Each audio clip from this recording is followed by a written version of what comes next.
Assalamualaikum warahmatullahi wabarakatuh. Selamat malam Bapak Ibu hadirin yang terhormat dan juga pemirsa dimanapun Anda berada. Saya Andromeda Mercury. Dan saya Dwi Anggia.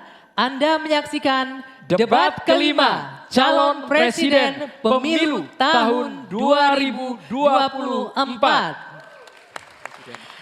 Hadirin sekalian, pada debat kelima ini tema yang diangkat adalah pendidikan, kesehatan, ketenaga kerjaan, kebudayaan, teknologi informasi, kesejahteraan sosial, dan inklusi. Anggi. Ya, benar sekali Andro. Tentunya ini merupakan tema yang sangat bersentuhan langsung dengan masyarakat. Dan kita akan melihat dari dua sisi para kandidat dan calon pemilih yang akan menilai debat malam hari ini. Pastinya Anggi, ini akan menjadi catatan demokrasi perjalanan bangsa Indonesia. Hadirin sekalian, baik, kita akan langsung memulai debat sesi pertama dengan mendengarkan visi, misi, dan program kerja masing-masing calon presiden. Ya, Andro dan pemirsa, jika pada debat sebelumnya diawali dari kandidat nomor urut 1, di debat kali ini akan dimulai dari kandidat nomor urut 2.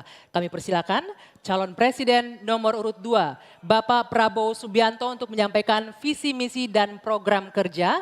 Waktu Bapak 4 menit, dimulai dari Anda berbicara.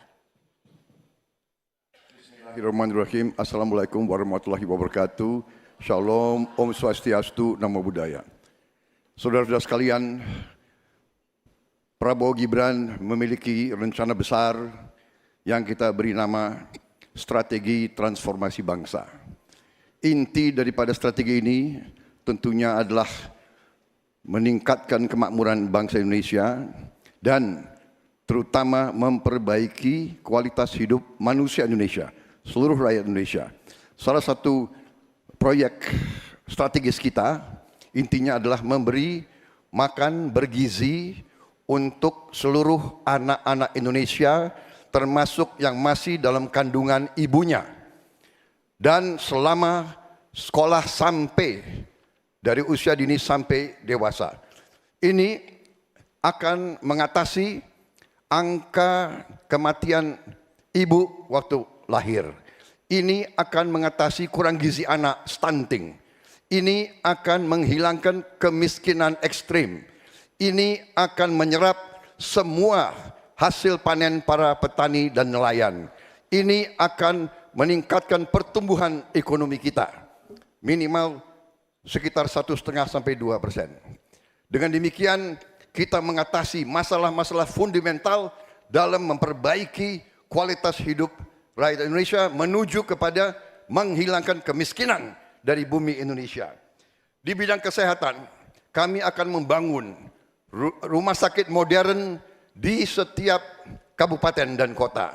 Dan puskesmas modern di setiap desa di seluruh Indonesia. Kami akan segera mempercepat mengatasi kekurangan dokter di Indonesia. Kita kekurangan sekitar 140.000 dokter. Dan itu akan kita segera atasi dengan cara kita akan menambah fakultas kedokteran di Indonesia. Dari yang sekarang 92, kita akan membangun 300 fakultas kedokteran. Kita juga akan mengirim 10.000 anak-anak pinter. Dari SMA, lulusan SMA, kita akan beri beasiswa ke luar negeri untuk belajar kedokteran. Dan 10.000 lagi untuk belajar sains, teknologi, engineering, dan matematik, kimia, biologi, dan fisika. Itu kita rebut teknologi, kita rebut sains. Saudara-saudara sekalian, kita juga akan membangun 3 juta rumah untuk mereka yang belum punya rumah. 1 juta di pedesaan, 1 juta di pesisir, 1 juta di perkotaan. Saudara-saudara sekalian, kita yakin bahwa pendidikan strategis. Kita harus memperbaiki gaji guru, termasuk gaji honorer, meningkatkan kompetensi guru. Kita harus memberi pelatihan-pelatihan, penataran-penataran, dan juga seluruh penyelenggara negara, ASN, TNI, Polri, penyuluh-penyuluh pertanian di mana-mana harus kita perbaiki gajinya sehingga kualitas hidup mereka akan baik, sehingga mereka bisa memberi pelayanan kepada rakyat dengan sebaik-baiknya. Saudara-saudara sekalian, Itu beberapa program unggulan kami dalam rangka strategi transformasi bangsa. Kita tidak hanya sekedar mau pembangunan, kita mau transformasi bangsa kita di atas landasan ekonomi yang sudah dibangun oleh Presiden Joko Widodo dan presiden-presiden sebelumnya. Saudara-saudara sekalian, demikian pemikiran kami. Kami yakin kami akan melaksanakan itu. Dan kami akan mencapai Indonesia Emas 2045. Terima kasih. Wassalamualaikum warahmatullahi wabarakatuh. Terima kasih Pak Prabowo.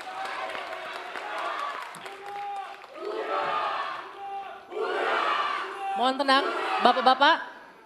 Selanjutnya, calon presiden nomor urut 3, Bapak Ganjar Pranowo untuk memaparkan visi misi dan program kerja. Waktu Bapak 4 menit dimulai saat Bapak berbicara. Silakan. Assalamualaikum warahmatullahi wabarakatuh.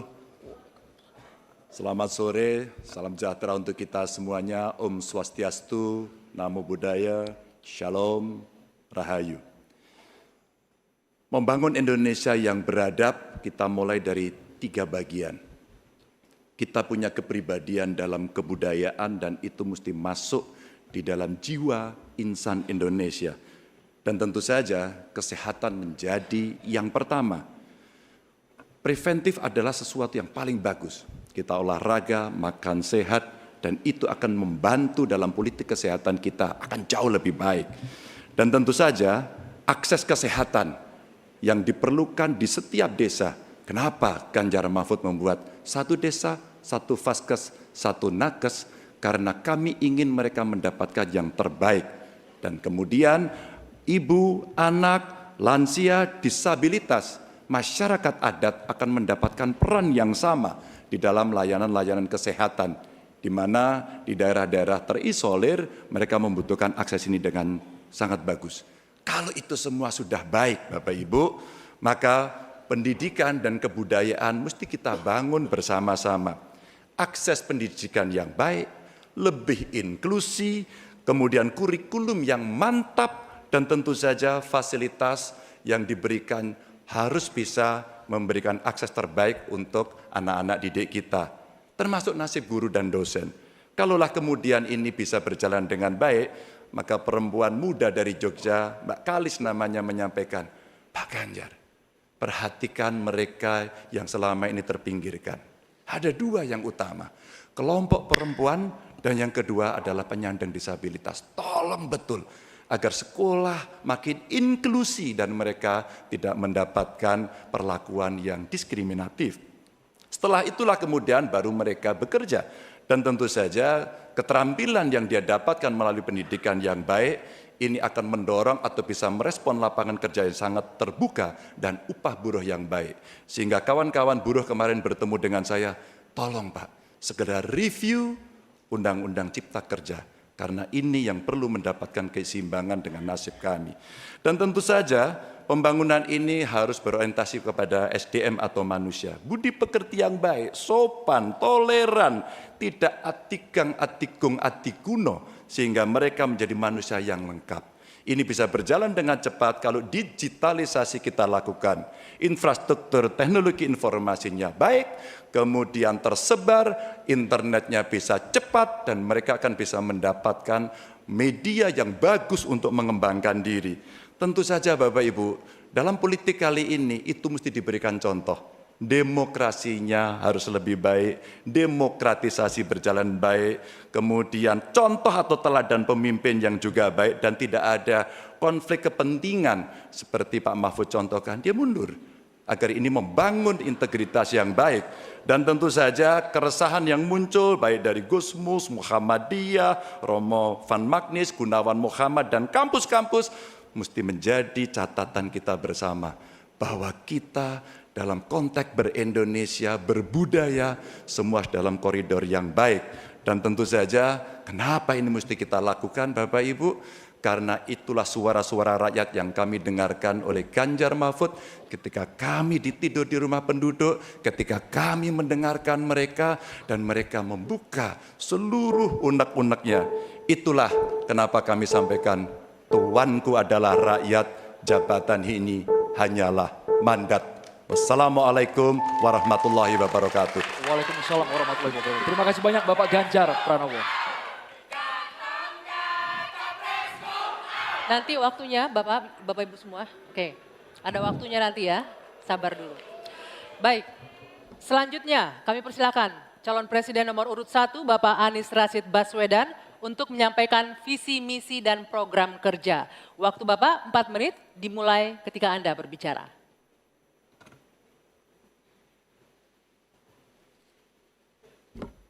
Assalamualaikum warahmatullahi wabarakatuh. Waalaikumsalam. Selamat malam, salam sejahtera untuk kita semua.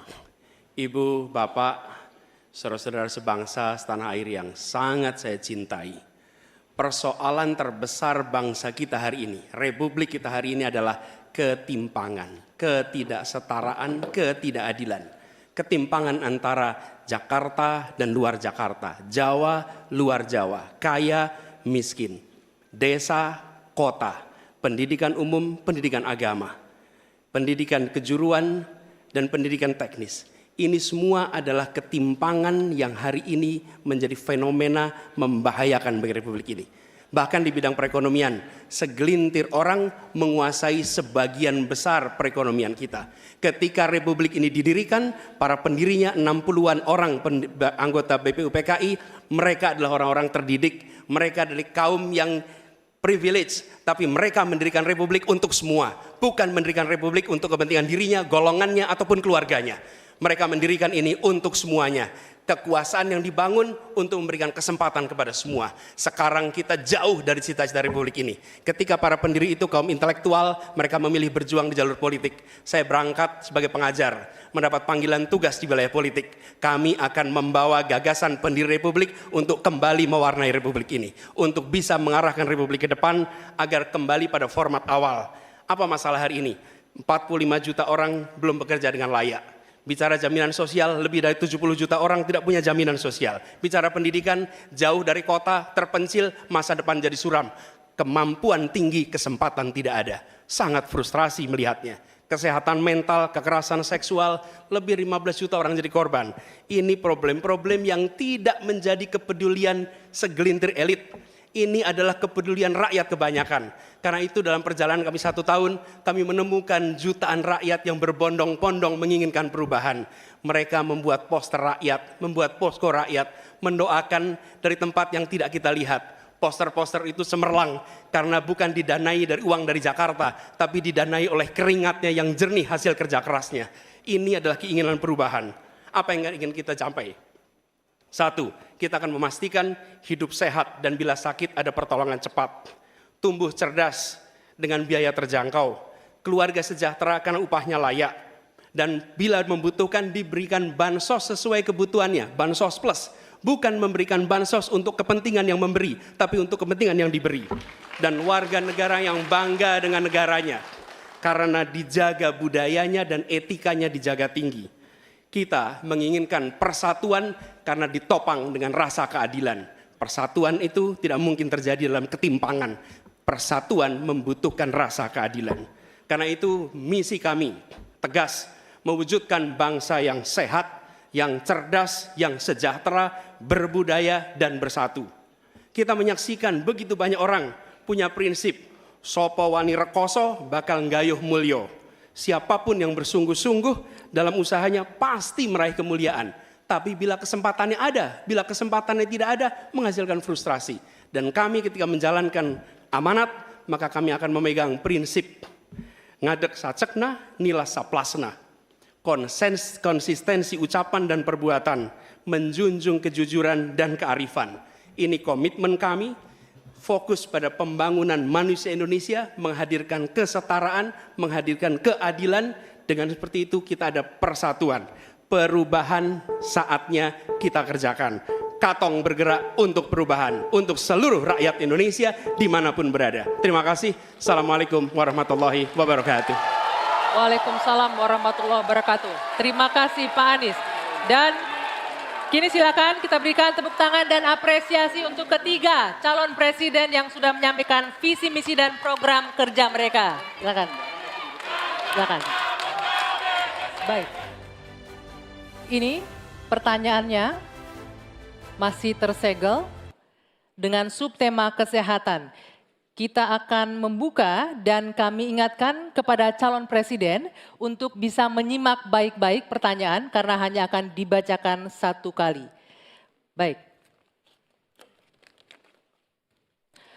Pertanyaan untuk calon presiden nomor urut 3, Bapak Ganjar Pranowo. World Population Prospect tahun 2022 menunjukkan angka harapan hidup manusia Indonesia berada di urutan 10 dari 11 negara ASEAN.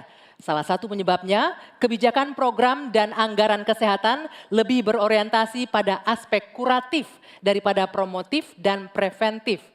Pertanyaannya, bagaimana strategi paslon untuk memprioritaskan anggaran dan program promotif preventif? Silakan waktu Anda 2 menit menjawab, dimulai ketika berbicara.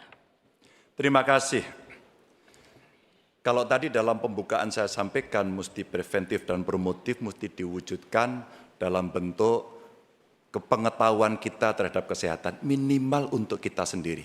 Berolahraga, makan sehat, hidup bersih sehat, saya kira itu yang paling baik. Maka pada tahap berikutnya barulah kemudian kita memberikan fasilitas kesehatan sampai ke desa-desa seperti tadi saya sampaikan, 1 desa, 1 vaskes, 1 nakes.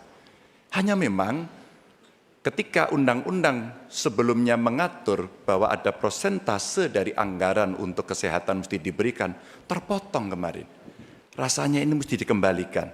Angka 5-10% menjadi angka yang bisa memastikan dalam politik kesehatan kita, layanan itu akan jauh bisa lebih baik. Namun ingat, kalau kita bicara angka harapan hidup, maka terhadap mereka mesti mendapatkan layanan kesehatan baik, mereka mesti mendapatkan hiburan yang baik, budayawan juga bisa membantu mereka untuk bisa membahagiakan mereka. Maka pada saat itu ternyata ada juga keinginan dari masyarakat, kami juga perlu mendapatkan layanan yang baik. Maka kalau kemudian kami bisa mendapatkan layanan baik, maka kami merasa nyaman, kami senang, dan hidup kami akan lebih panjang. Maka peran posyandu, peran dasawisma, peran kelurahan, RT, itu menjadi kekuatan yang luar biasa. Di samping tentu saja, pemerintah akan mendampingi dalam setiap kebijakan yang ada. Sehingga dalam politik anggaran, ada persentase yang mesti disiapkan agar anggaran kita bisa cukup untuk bisa memenuhi. Tentu ini kita bisa lakukan secara bertahap. Dan itulah program yang cukup bisa komprehensif menyelesaikan bagaimana harapan hidup bisa jauh lebih panjang. Ya, selanjutnya kami berikan kesempatan untuk Capres nomor urut 1, Bapak Anies Baswedan menanggapi jawaban yang disampaikan oleh Pak Ganjar. Silakan Pak Anies, waktu Anda 1 menit dimulai ketika berbicara. Yang tadi disampaikan baik dan izinkan saya meneruskan bahwa salah satu persoalan utama adalah pusat kesehatan masyarakat kita saat ini diarahkan terlalu fokus pada hal-hal yang sifatnya kuratif. Lalu urusan kesehatan seakan menjadi urusan Kementerian Kesehatan dan Dinas Kesehatan saja. Dan salah satu masalah utama adalah banyak yang disebabkan oleh pola hidup yang tidak sehat. Karena itu kami melihat yang disebut sebagai promotif, preventif, kuratif ini harus seimbang. Jadi kesehatan itu harus lintas sektoral. Kami pernah lakukan ini di Jakarta. Yang kita kerjakan misalnya membangun air bersih misalnya di Kepulauan Seribu supaya mereka dapat air yang sehat. Yang kedua membangun taman-taman, membangun jalur sepeda, kemudian membangun trotoar, membuat orang berjalan kaki, festival olahraga. Jadi unsurnya adalah lintas sektoral supaya dana itu bukan hanya pada dinas kesehatan, tapi pada semua bidang yang terkait dengan preventif promotif. Ya.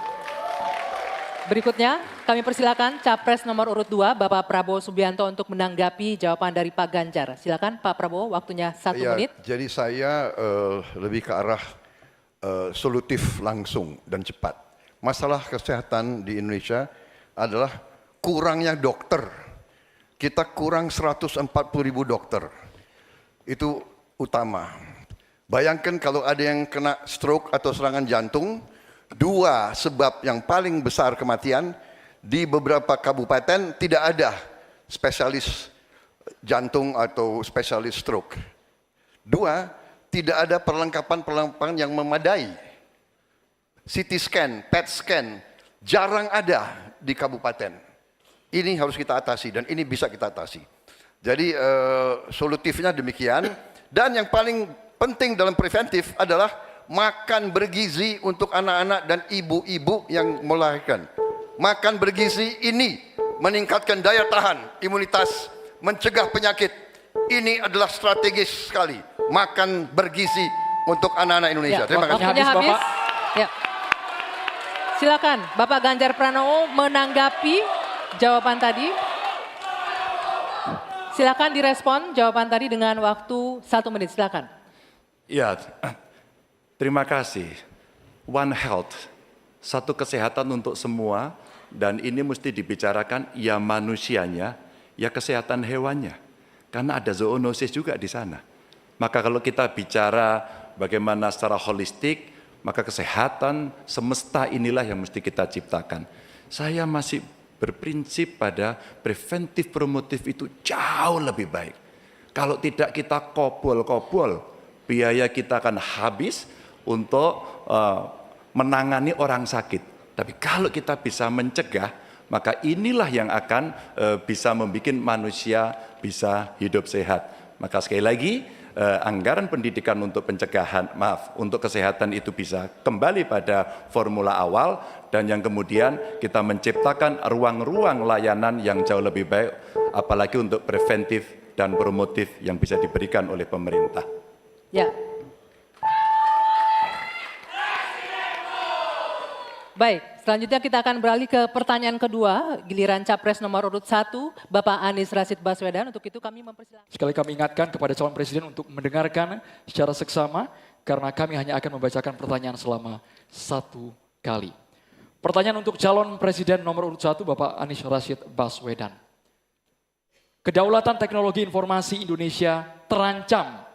Impor ponsel tahun 2023 mencapai 30 triliun rupiah. Padahal untuk membangun pabrik ponsel hanya membutuhkan investasi sekitar 0,5 triliun rupiah. Pertanyaannya Bapak, apa langkah strategis paslon membangun kedaulatan manufaktur telekomunikasi dan teknologi informasi di Indonesia? Waktu Bapak 2 menit dimulai saat Bapak berbicara.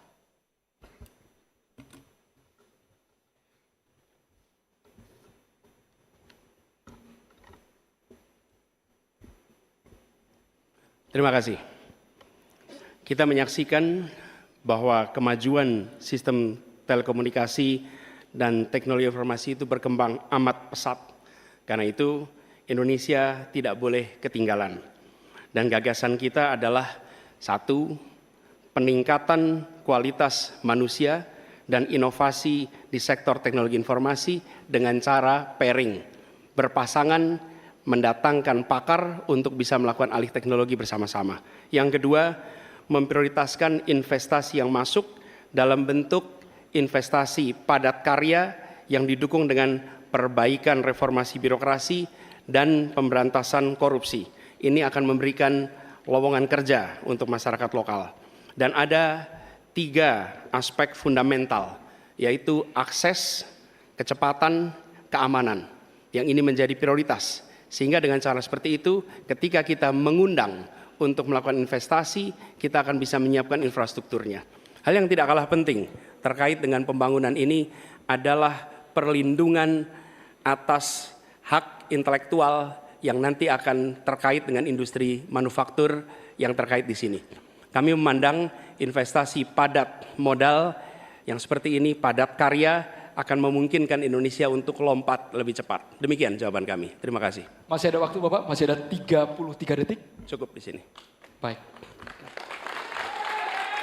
Ya. Selanjutnya kami berikan kesempatan kepada calon presiden nomor urut 2, Bapak Prabowo Subianto, untuk menanggapi jawaban yang disampaikan oleh Bapak Anies Baswedan. Waktu Bapak 1 menit dimulai saat Bapak berbicara. Kalau saya selalu solutif dan tindakan. Kalau memang hanya 0,5 triliun, perlu kehendak politik, ya bangun itu pabrik segera. Jadi itu pertama. Kedua, masalah teknologi selalu berurusan dengan sumber daya manusia. Kita harus sekarang mendidik anak-anak kita lebih banyak di bidang science, teknologi, engineering, mathematics. Ini sangat mutlak. Baru kita bisa bersaing. Kalau kita tidak punya awaknya bagaimana? Jadi program kami memberi beasiswa. Tadi saya sudah katakan 10.000 kedokteran, 10.000 di bidang sains, teknologi, engineering, dan mathematics. Kita ambil yang terpintar dari Indonesia, kita kirim ke luar negeri, kita bangun fakultas-fakultas STEM yang lebih banyak lagi di Indonesia. Baru kita rebut teknologi, saudara-saudara. Dan yang penting kehendak politik. Ya bangun pabrik itu. Saya kira itu saja, selesai. Mohon tenang hadirin sekalian. Harap tenang terlebih dahulu. Tolong tenang. Selanjutnya calon presiden nomor urut 3, Bapak Ganjar Pranowo untuk menanggapi atas jawaban yang disampaikan oleh Bapak Anies Rashid Baswedan. Silakan Bapak Ganjar, waktu Bapak 1 menit dimulai saat Bapak berbicara.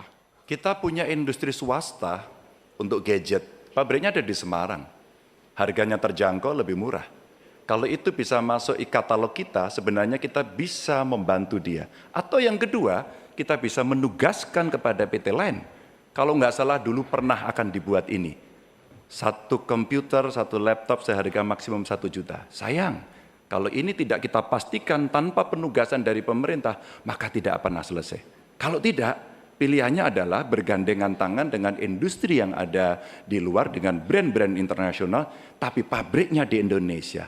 Politik ini kalau kita mau komparasikan, di India pernah dilakukan. Sehingga apa? Transformasi pengetahuannya, teknologinya, semua akan bisa dilakukan dan kita akan mendapatkan nilai tambah.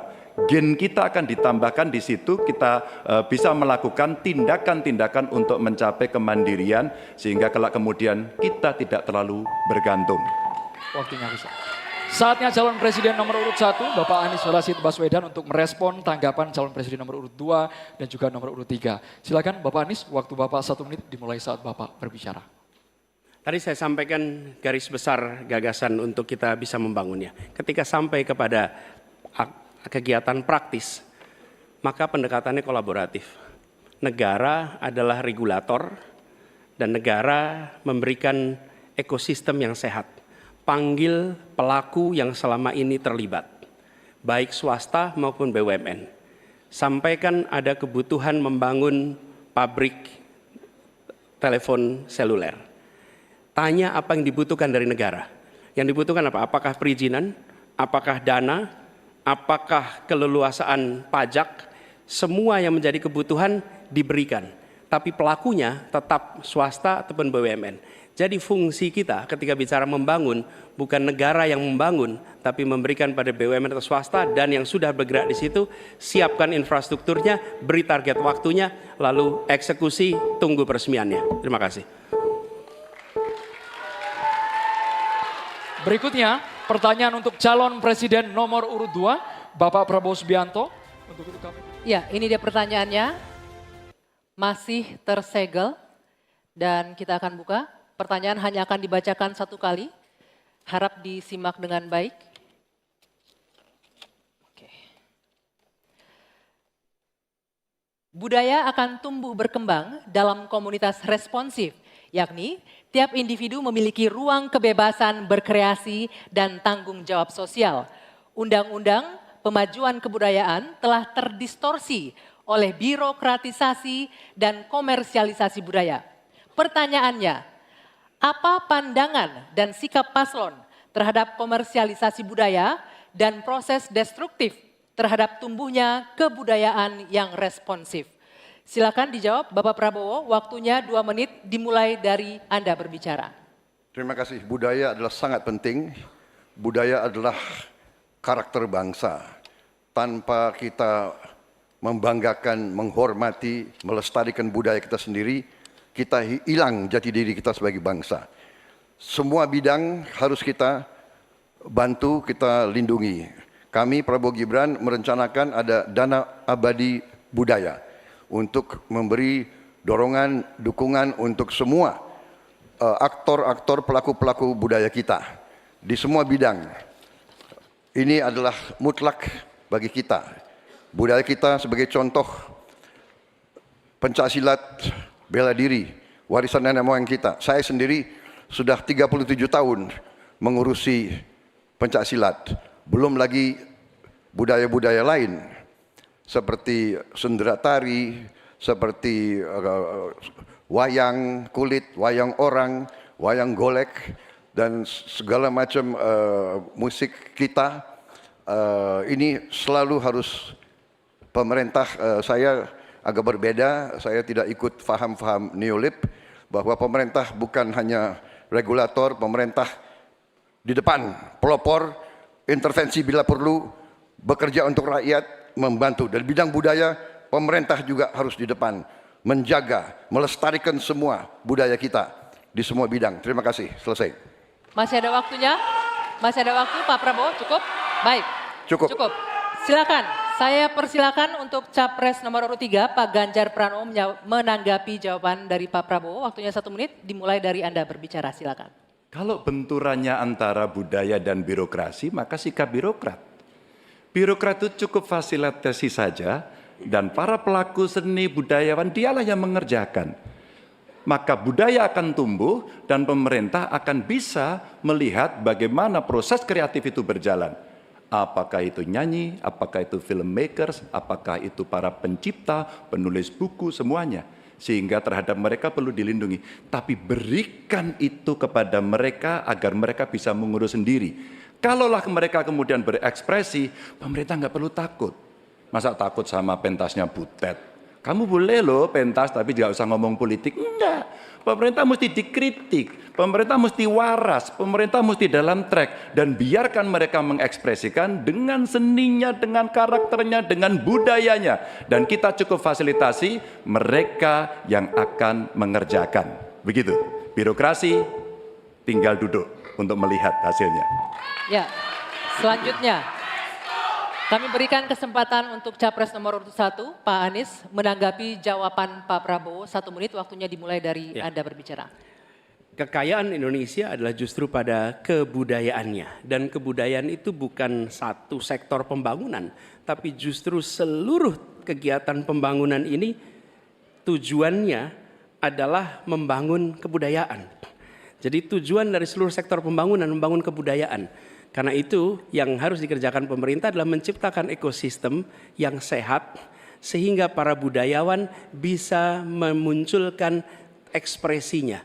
Dan budaya itu bukan hanya dirawat. Kalau dirawat seakan-akan dia warisan masa lalu saja. Budaya itu harus dikembangkan sehingga terus-menerus berkembang. Karena itu kami melihat perlu dibentuk dan kami berencana Kementerian Kebudayaan yang nantinya akan menjadi penyalur sumber daya dari negara untuk diberikan kepada kalangan budayawan agar mereka tumbuh berkembang membangun karya-karya kebudayaan yang luar biasa di Indonesia. Terima kasih. Ya. Kini giliran Pak Prabowo Subianto untuk merespon tanggapan ini. Waktunya 1 menit, silakan Pak Prabowo. Saya kira kedua respons itu masuk akal, saya bisa menerima dua respons itu. Memang banyak benarnya, ya kita harus benar-benar memberi ruang untuk inisiatif, untuk inovasi, kreativitas.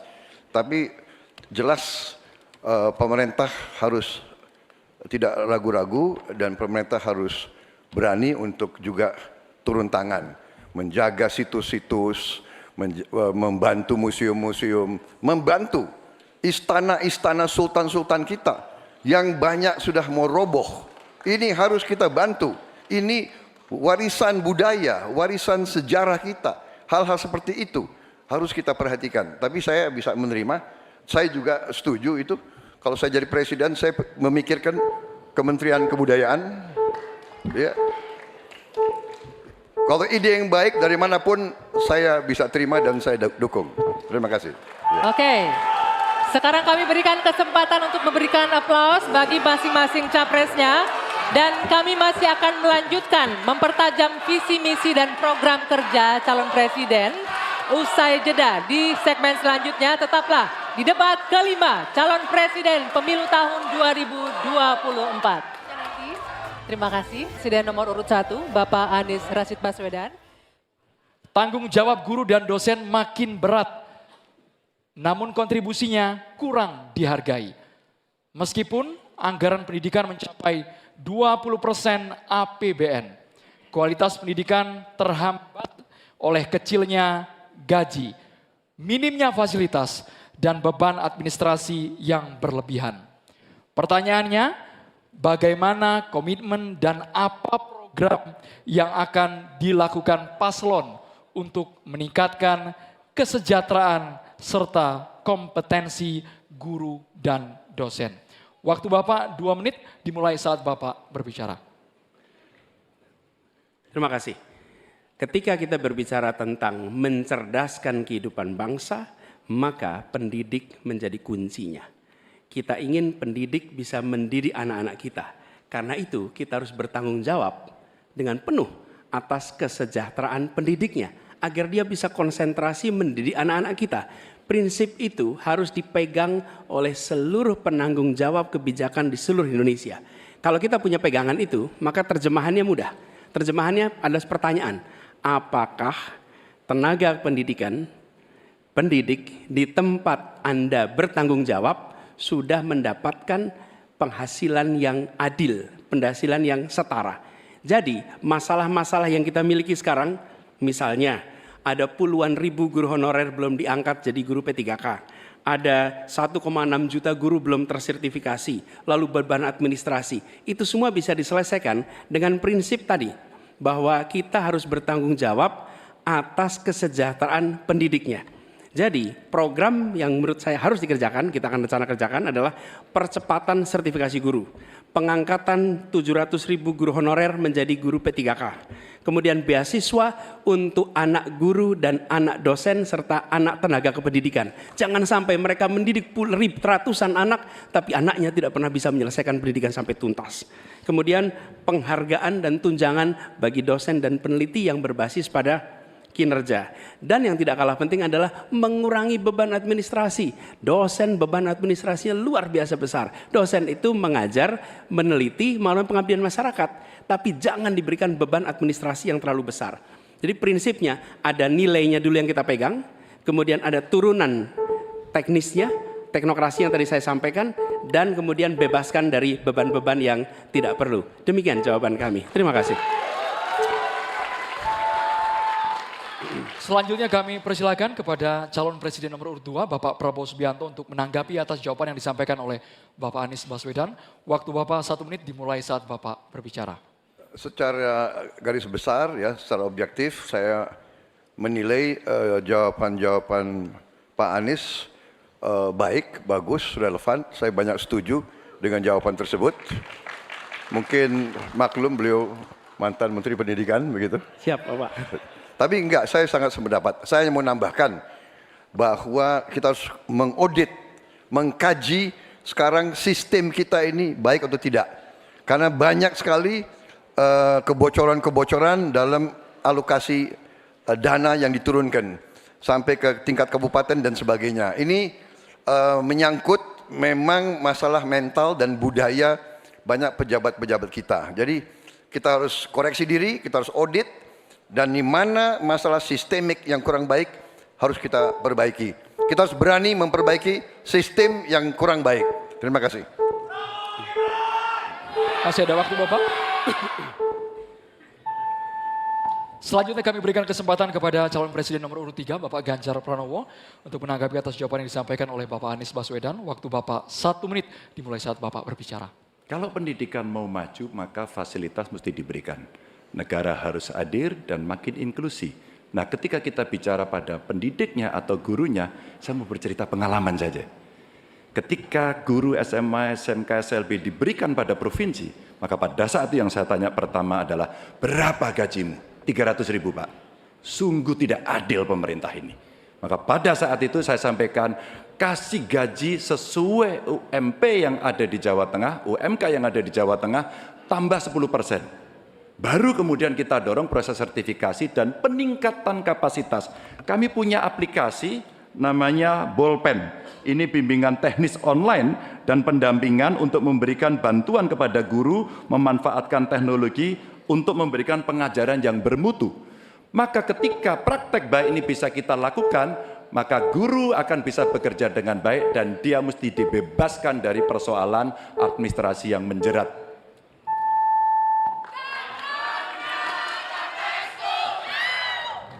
Selanjutnya calon presiden nomor urut 1 Bapak Anies Baswedan untuk merespon tanggapan dari calon presiden nomor urut 2 dan juga calon presiden nomor urut 3. Waktu Bapak 1 menit dimulai saat Bapak berbicara.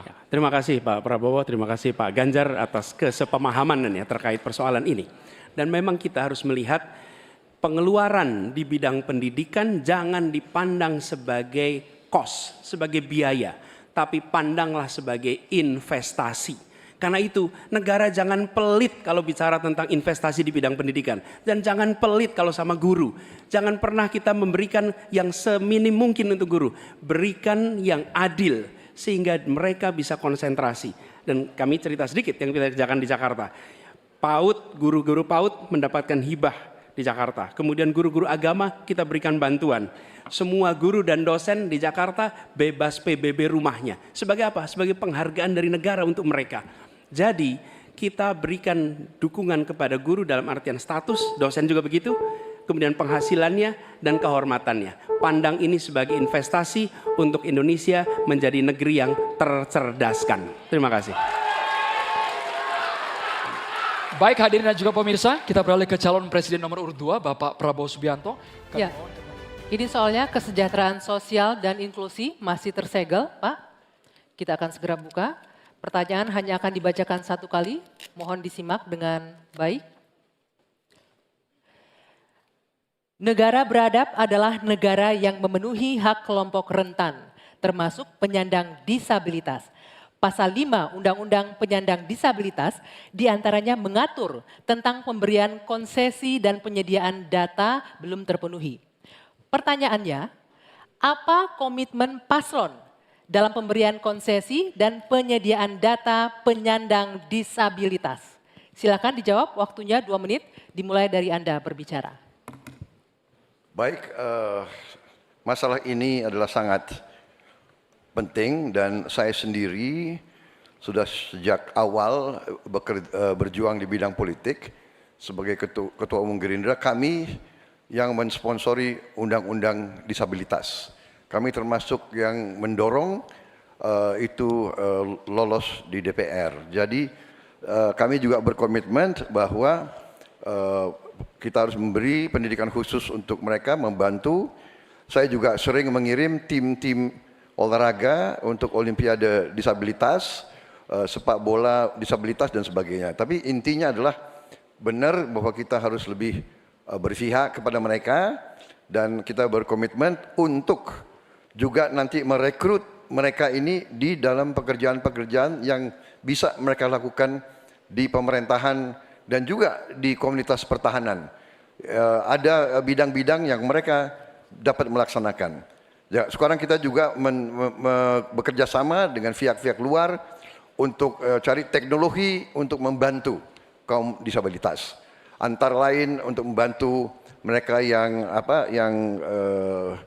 penglihatannya berkurang cukup banyak, yang penglihatannya sulit, dan ini sekarang ada teknologi baru yang bisa membantu mereka bisa hidup mandiri dan bisa bekerja hampir mendekati orang-orang normal. Jadi saya kira bahwa masalah disabilitas ini memang perlu ada suatu keberpihakan dari pemerintah. Terima kasih. Masih ada waktunya Pak Prabowo, cukup? Cukup. Baik, selanjutnya saya akan kasih kesempatan untuk Capres nomor urut 3 menanggapi, waktunya 1 menit dimulai dari Bapak berbicara. Ini pertanyaannya soal data kan. Data dan komitmen kita terhadap data disabilitas. Yang pertama negara harus hadir, tidak boleh alpa. Yang kedua, kita mesti menyiapkan data dengan baik. Kenapa kami pakai KTP Sakti? Satu KTP saja kita bisa profiling semuanya termasuk disabilitas. Maka kalaulah satu data Indonesia lalu kita cropping satu saja terkait dengan disabilitas, maka perlakuan kita bisa kita berikan apapun untuk mereka. Termasuk, saya mau cerita pengalaman saja, ketika merancang pembangunan, hadirkan mereka, kasih ruang pertama untuk mereka berpendapat. Maka pada saat itu semua akan mendengarkan apa kebutuhan mereka.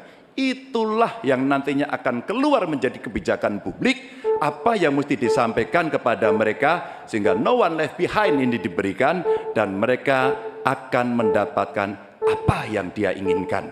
Gitu. Ya.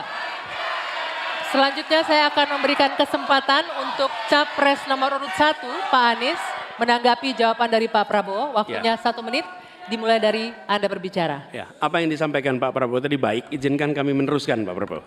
Data ini diperlukan komprehensif. Kita harus tahu berapa, di mana penyandang disabilitas, dan disabilitasnya apa.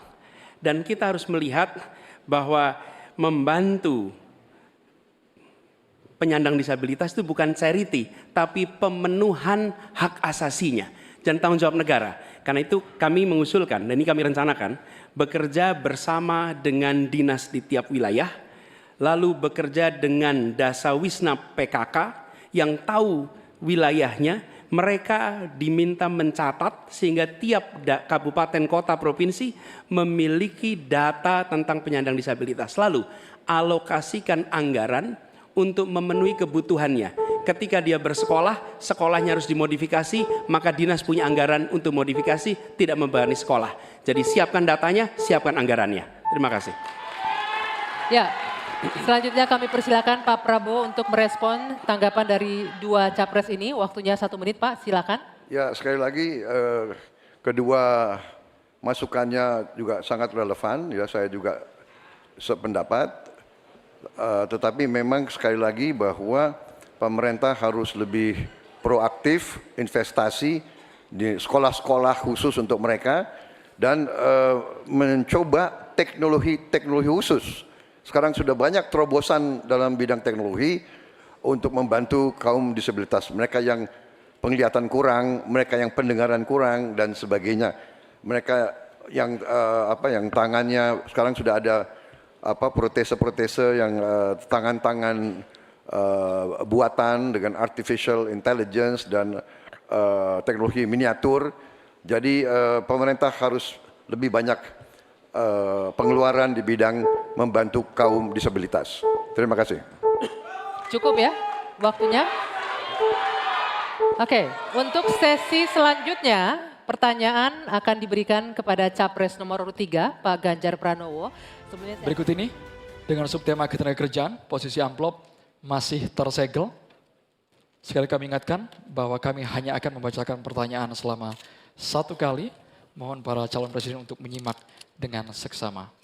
Pertanyaan ini ditujukan untuk calon presiden nomor urut 3, Bapak Ganjar Pranowo, dengan subtema ketenagakerjaan. Pekerja migran Indonesia tersebar di banyak negara. Di sana mereka banyak mengalami masalah, mulai dari masalah hukum, pelecehan, hingga kesehatan mental. Pertanyaannya, bagaimana strategi paslon menjamin keselamatan dan kesejahteraan pekerja migran Indonesia? Waktu Bapak 2 menit untuk menjawab dimulai saat Bapak berbicara, silakan. Terima kasih. Kembali negara hadir dengan segala perangkatnya. Ada duta besar di sana. BP2MI ada juga. Kementerian Tenaga Kerja ada. Pemerintah daerah ada. Kami mau bercerita pengalaman.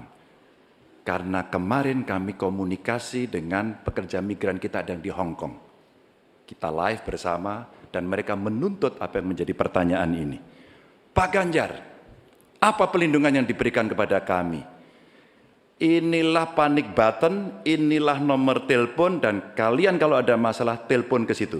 Kalau tidak, maka ini akan kita tarik di pemerintah tertinggi agar kita bisa mengintervensi. Kenapa ini menjadi penting? Masalah-masalah yang mereka hadapi, satu, mulai mereka berangkat legalitasnya mesti beres. Mulai mereka berangkat kita sudah harus tahu skillnya apa. Mulai mereka berangkat apa yang ada dalam kontrak kerja. Kita pastikan semuanya. Dari kementerian yang ada, lembaga yang ada, itulah kontrol dilakukan. Kenapa saya bicara sampai mesti ada tempat melapor, duta besar yang aktif agar kita bisa melindungi segenap bangsa Indonesia dan seluruh tumpah darah. Warganya dimanapun mesti dilindungi. Dan dari sinilah pengalaman kami pernah membebaskan beberapa pekerja yang bermasalah, baik di Arab Saudi, di Sudan, terus kemudian di Kamboja, yang mereka terindikasi TPPO. Maka ketika kemudian melihat seperti ini, tindakan tegas adalah dari pemimpin tertinggi. Pengalaman saya jadi gubernur. Maka yang saya telepon adalah Menlu, yang saya telepon adalah duta besar, dan bagaimana kita beraksi agar kita bisa menyelesaikan persoalan itu. Komitmen ini tidak terlalu sulit. Ketika data benar, instrumen benar, melakukan dengan cara yang benar, maka seluruh persoalan akan cepat diselesaikan. Waktunya habis Bapak. Sekarang kami berikan kesempatan kepada calon presiden nomor urut 1 Bapak Anies Baswedan untuk langsung terima menanggapi kasih, Pak dengan Ganjar. waktu 1 menit. Meneruskan apa yang tadi disampaikan. Saya berjumpa dengan para pekerja migran di Malaysia, ngobrol dengan mereka permasalahannya. Datang ke desa pekerja migran di Wonosobo, pasti Pak Ganjar juga tahu. Nah, apa yang saya temukan? Memiliki kewenangan di pemerintahan tidak berarti memiliki pengetahuan tentang permasalahan. Yang dimiliki kewenangan, pengetahuan siapa yang tahu? Justru aktivis-aktivis pekerja migran. Jadi kami melihat harus dilibatkan para aktivis pekerja migran, mereka yang tahu lubang-lubang masalah di dalam melindungi pekerja migran. Kita memang betul, kita ingin melindungi sejak pra keberangkatan sampai mereka berada di sana. Tapi di tengah itu banyak sekali lika-liku yang ketika kita berada di birokrasi, banyak yang tidak diketahui. Karena itu kami melihat, libatkan mereka, lalu negara kolaborasi. Kewenangan dimiliki negara, pengetahuan dimiliki oleh para aktivis itu, kita eksekusi, melindungi dan memastikan mereka bisa hidup bekerja dengan tenang di sana. Waktunya habis Bapak. Selanjutnya kami berikan kesempatan kepada Bapak Prabowo Subianto, calon presiden nomor urut 2 untuk menanggapi atas jawaban yang disampaikan oleh Bapak Ganjar Pranowo. Waktu Bapak 1 menit dimulai saat Bapak berbicara. Saya kok ya harus mengakui juga bahwa saya banyak sependapat dengan dua. Berarti apa ya, keberpihakan kita kepada kaum pekerja di luar negeri itu sebenarnya sama. Semua benar. Tetapi menurut saya ada berapa kedutaan kita di beberapa negara kewalahan. Masalahnya terlalu banyak. Jadi benar yang disampaikan Pak Anies, aktivis-aktivis ini sangat membantu untuk mengikuti dan membantu pekerja migran kita di mana-mana. Saya pernah pengalaman, saya pernah diberitahu oleh seorang aktivis, seorang perempuan tentang seorang pekerja perempuan di Malaysia yang 2 minggu lagi mau digantung. Kalau tidak ada berita dari aktivis perempuan ini, kita tidak bisa bantu dan intervensi. Jadi benar peran aktivis-aktivis sangat penting di bidang pembelaan hak-hak pekerja kita di luar negeri. Mereka adalah pahlawan-pahlawan. Waktunya habis, Terima Bapak. kasih. Waktunya habis. Mohon tenang hadirin sekalian. Kami persilakan kepada calon presiden nomor urut 3 Bapak Ganjar Pranowo untuk merespon tanggapan dari Capres nomor urut 1 dan juga Capres nomor urut 2. Terima Silakan, kasih atas masukannya. Karena udah banyak setuju ya baik-baik saja. Tapi kita mesti memberangkatkan mereka dalam kapasitas secara legalitas dan keterampilan yang baik. Yang berikutnya lagi tentu saja kalau sudah kasus, namanya kasus, semua bisa terlibat. Gunakan teknologi informasi, gunakan medsos, maka kenapa kemudian dalam pengalaman kami, seluruh kepala dinas Anda harus punya medsos. Disitulah orang sebenarnya bisa menyampaikan secara cepat. Maka ketika itu masuk dalam dashboard kami, dalam lapor GUP umpama pada saat itu, kita merespon dengan sangat cepat karena kita tahu persoalan yang mereka hadapi. Menggunakan banyak pintu-pintu untuk melaporkan ini adalah bagian cara menangani kasus yang paling tepat. Tapi mencegah itu jauh lebih baik dengan sekali lagi legalitas, keterampilan, kontrak, dan memberdayakan seluruh aparatur termasuk pemangku kepentingan dan aktivis kalau Mas Anies tadi sampaikan. Saya kira itu cara yang cukup komprehensif untuk merespon persoalan PMI. Waktunya habis Bapak. Oke. Sekarang boleh saya kasih waktu untuk memberikan tepuk tangan bagi ketiga calon presiden. Silakan. Ya, saya Dwi Anggia dan Andromeda Merkuri masih memandu debat kelima calon presiden pemilu tahun 2024. Andro, ini sesi adalah yang paling ditunggu-tunggu, Andro. Karena ini adalah sesi tanya jawab antar capres dan saling menanggapi serta saling berinteraksi. Ini yang paling seru Dwi Anggia. Kami juga Ya. terima kasih kepada para pendukung yang sudah memberikan apresiasi, yang mau bekerja sama menaati tata tertib yang sudah kita sepakati bersama, Anggia. Betul. Kita langsung saja undang kembali calon presiden untuk naik ke atas podium, ke atas panggung, menuju ke podium masing-masing. Ya. Kami ingatkan bagi calon presiden, pertanyaan harus sesuai dengan tema pendidikan, kesehatan, ketenagakerjaan, kebudayaan, teknologi informasi, kesejahteraan sosial, dan inklusi. Dan kami mohon jika ada singkatan atau terminologi asing harus dijelaskan terlebih dahulu. Baik, langsung saja kesempatan pertama untuk segmen ini akan kita berikan langsung Capres nomor urut 2, Bapak Prabowo Subianto untuk bertanya ke Capres nomor urut 3, Bapak Ganjar Pranowo. Bapak, waktunya 1 menit dimulai dari Anda berbicara. Silakan. Pak Ganjar, kita mengetahui masalah yang sangat penting dihadapi bangsa kita adalah bahwa banyak sekali anak-anak kita yang kurang gizi, stunting. Saya ingin bertanya apakah Bapak setuju dengan gagasan saya untuk memberi makan bergizi untuk seluruh anak-anak Indonesia untuk mengatasi masalah stunting dan menghilangkan kemiskinan ekstrim dan juga mengurangi angka kematian ibu-ibu pada saat melahirkan. Terima kasih. Masih ada waktunya? Cukup? Cukup, baik. Silakan Pak Ganjar untuk menanggapi pertanyaan dari Pak Prabowo, waktunya 2 menit, dimulai dari Bapak berbicara. Kalau ngasih makannya kepada anak-anak untuk mencegah stunting, saya sama sekali tidak setuju Bapak. Karena Bapak terlambat Pak. Stunting itu ditangani sejak bayi dalam kandungan Pak. Ibunya yang dikasih gizi. Kalau kemudian gizinya baik, mereka lakukan cek rutin, ya, maka akan ketahuan bahwa dia, ibunya sehat, anaknya pertumbuhannya dilihat. Kalau Bapak ngasih gizi kepada ibu hamil, itu baru setuju Pak saya Pak. Nah, nanti setelah itu dia akan lahir, ibunya selamat karena diperiksa. Tadi Bapak sampaikan udah bagus Pak tadi pertama Pak. AKB akan turun, kemudian indeks kita akan bagus, anaknya akan tumbuh. Kalau sudah lahir dan tumbuh, mungkin bukan stunting Pak itu gizi buruk. Kalau gizi buruk Bapak mau memperbaiki boleh. Jadi jangan sampai confuse antara stunting dan pemberian makan Pak. Jadi makannya jangan banyak-banyak, nanti kekenyangan. Jangan sampai nanti terjadi obesitas. Ini lebih bahaya lagi nanti. Itu kira-kira yang bisa dilakukan. Jadi mengatasi stunting sejak ibu hamil, bahkan bisa dicegah pada saat anak-anak kita mau menikah Pak. Periksa kesehatan si calon pengantin perempuan, laki-lakinya juga, maka dia siap menikah. Ya, maka jangan menikah dini. Baru hamil, periksa rutin, kasih gizi, insya Allah Pak, itu akan melahirkan bayi-bayi yang sehat, yang kuat, dan kemudian kalau itu kurang gizi, baru Bapak benar tadi Pak. Kasih gizi yang baik agar anak-anak tidak kurang gizi dan dia tumbuh cerdas. Mudah-mudahan menjawab ini Pak. Terima kasih Pak. Waktunya? Cukup. Cukup? Baik, silakan Pak Prabowo untuk menanggapi jawaban dari Pak Ganjar. Waktunya 1 menit dimulai dari Bapak berbicara. Sebetulnya yang saya sampaikan ya persis itu.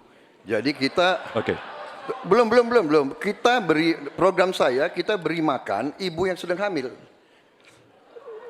Kita beri bantuan gizi ibu yang sedang hamil karena dia mengandung 9 bulan. Tapi memang stunting itu karena kurang gizi, Pak Ganjar.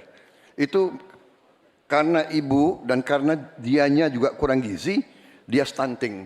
Dan itu terjadi di seluruh bagian dari Indonesia yang saya ketemukan anak-anak umur 10 tahun, badannya seperti anak umur 4 tahun. Jadi kita harus intervensi, kita harus kasih bantuan makan, dan juga ini mengurangi kemiskinan. Karena banyak sekali rakyat kita yang penghasilannya hanya 1 juta rupiah sebulan.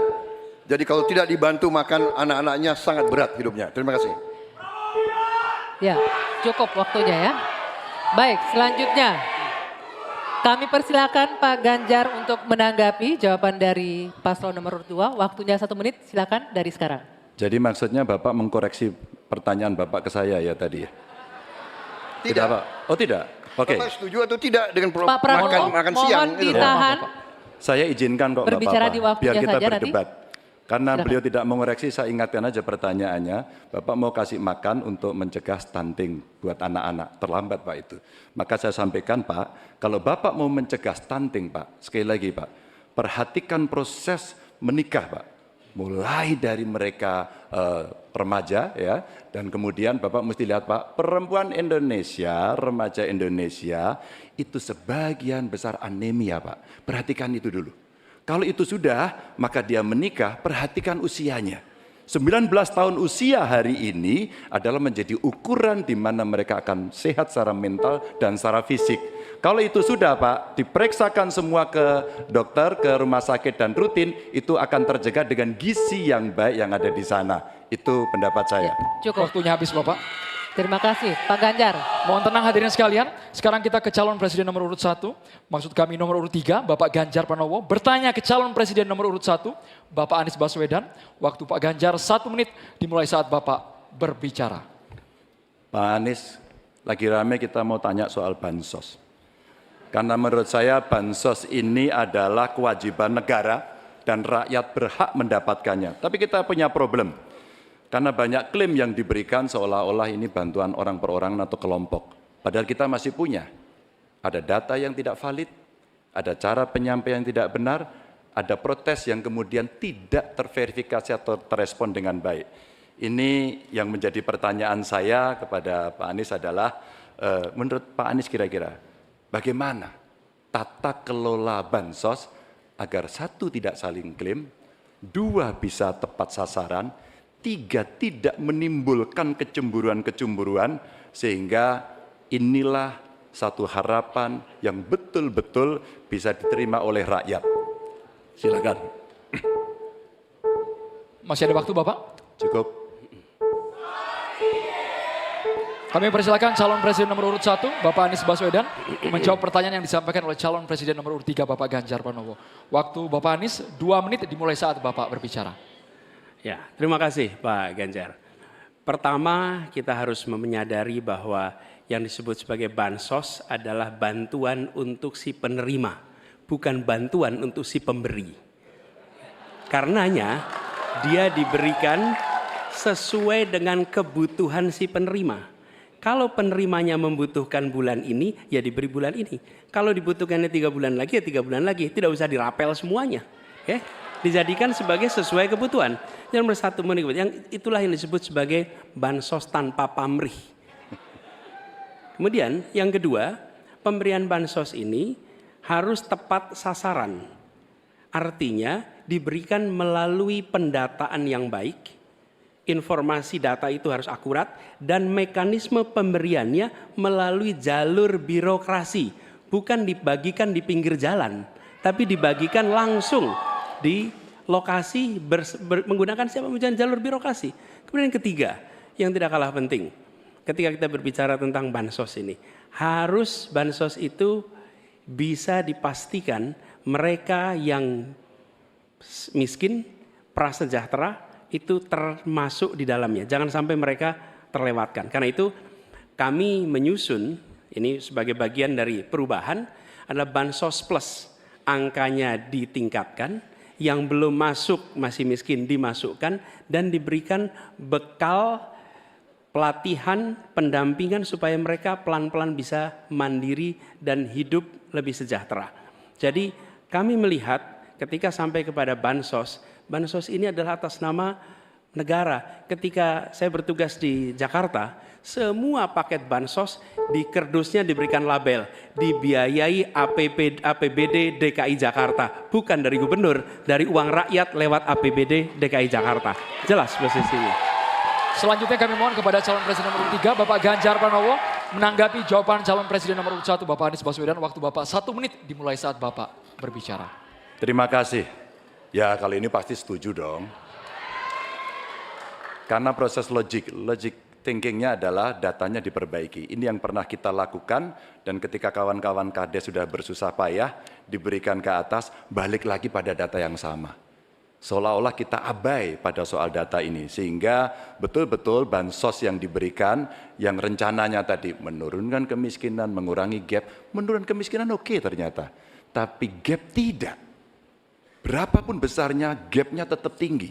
Ini menarik, dan kami punya data yang kita bisa baca, dan tentu saja ini penting. Memang paradigma bansos, sekali lagi, ini betul-betul hak rakyat.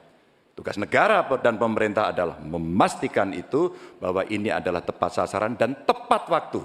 Tadi yang disampaikan betul. Dan kami berusul bantuannya ganti aja deh bantuan kesra, karena tugas negara itu menciptakan keadilan sosial, bukan menciptakan bantuan sosial. Waktunya habis Bapak.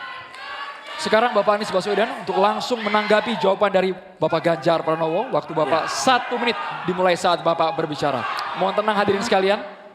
Ya, terima kasih Pak Ganjar. Dan yang dibutuhkan juga Pak Ganjar, kita harus mulai memikirkan opsi bahwa bantuan itu bisa berbentuk cash transfer, mengurangi potensi korupsi dalam pengadaan barang.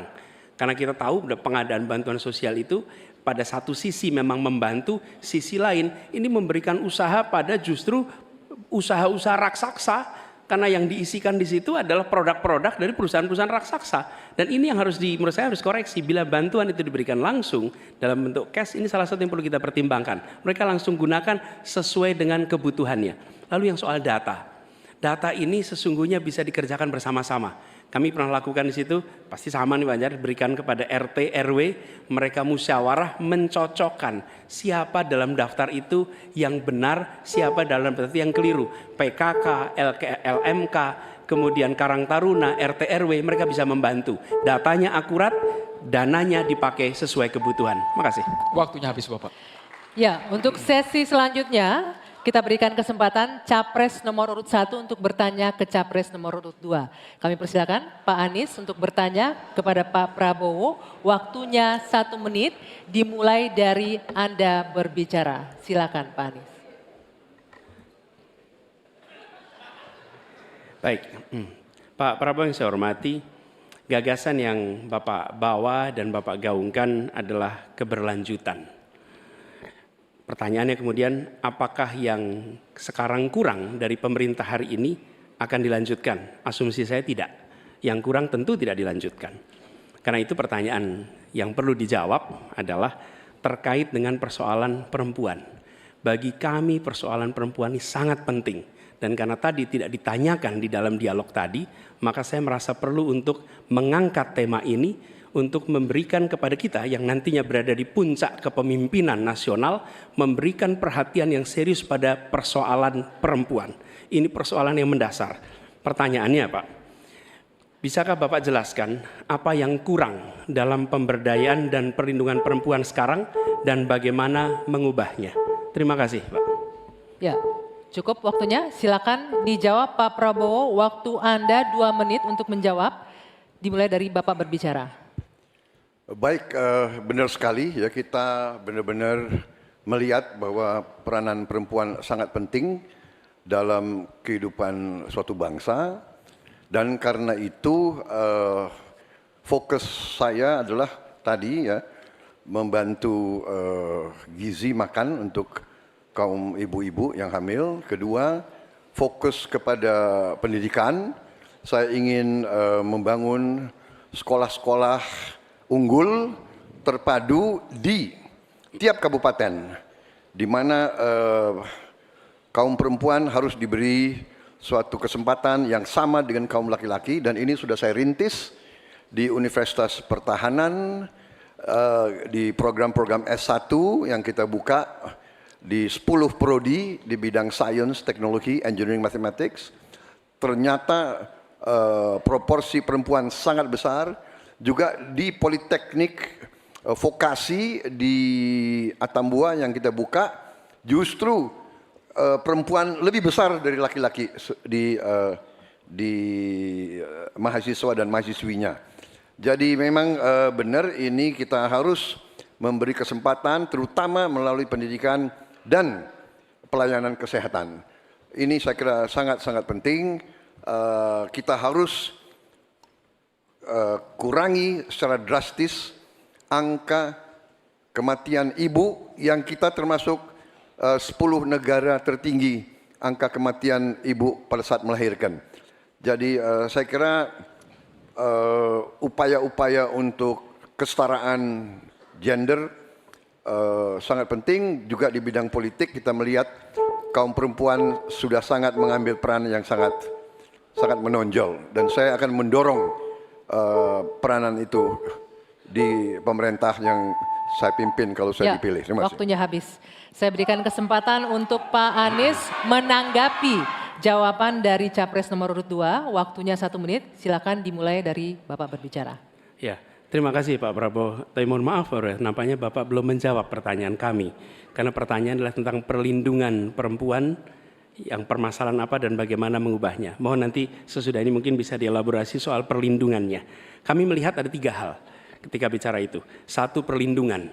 Karena kita menyaksikan jumlah kekerasan pada perempuan luar biasa banyak, tinggi.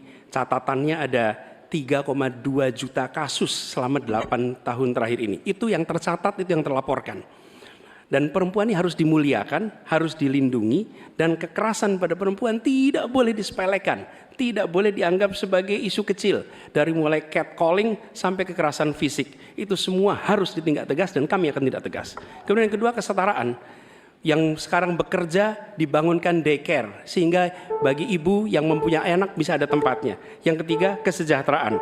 Perempuan harus punya upah yang setara dengan laki-laki. Itu kira-kira Pak. Terima kasih.